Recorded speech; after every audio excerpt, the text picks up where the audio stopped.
Pagkatapos ko nga palang umattend ng church ay niyaya ako na maglaro ng volleyball. Kasama ko nga pala sila Noy, isang vlogger, TikTok content creator din. Dumayo sila dito sa Stansi pero taga Changwa pa sila. Kaya tara guys, samahan nyo ako sa akin day off. Wala nga pala akong pasok ngayon kasi day off natin. Saturday tsaka Sunday yung day off ko. Pero nung nakaraang Saturday, meron nga tayong pasok at overtime yon. 30 minutes nga pala yung biyahe ko papunta sa Taichung City.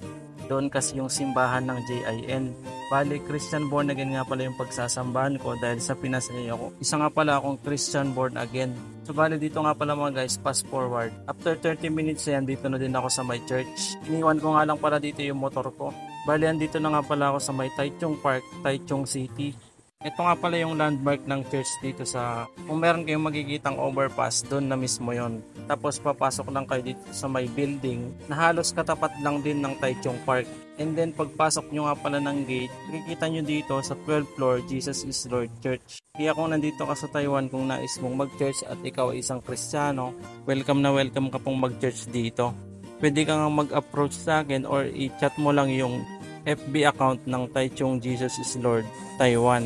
Bali dito nga pala isasakay na ako ng elevator kasi sa 12th floor nga pala yung church nila. So maya maya nga dito na din pala ako at papasok na din. Meron mag-a-ushering sa'yo kapag andito ka na sa loob. So bali dito nga pala late ako ng almost 2 minutes at nag-i-start na nga pala sila.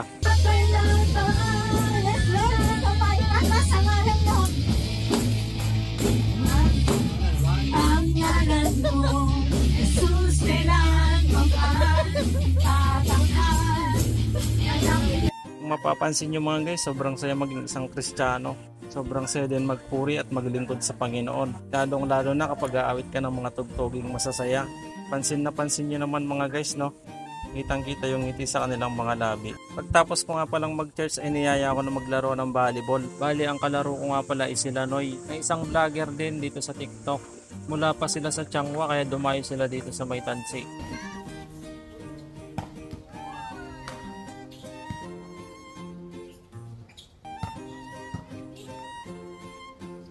Bali ito nga pala si Noy guys, yung number 18. Magsiset nga pala siya ng spike dyan. Kaso naharangan ko ng block tapos na-receive ng mga kasama ko. Akala nila outside na at nag-celebrate na sila. Pero na-receive ng mga kasama ko. And then ang ending na block ko ulit si Noy.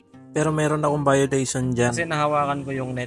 Sa kanila pa rin yung bola. Bali dito nga pala mga guys, tapos na din pala kaming maglaro at nagsisiuwian na din. Meron nga din pala kaming kasama galing ng New Taipei. Tapos sila Noy nga pala yung magmumula pa sa Changwa. Bago sila makauwi ay 1 oras pala yung biyahe nila. Para sama ko sa vlog. Uy, vlog ko na tayo. Shout out din natin tong nakasama natin si Saldrin na galing pa ng New Taipei. Ay, shout out. Sige mga par, ingat. Bago nga pala ako umuwi, dumaan muna kami dito sa may McDo kasi nagutom kami. Bumili lang din kami dito ng fries, ng Oreo, tapos chicken burger. Kasama ko nga pala dito yung girlfriend ko.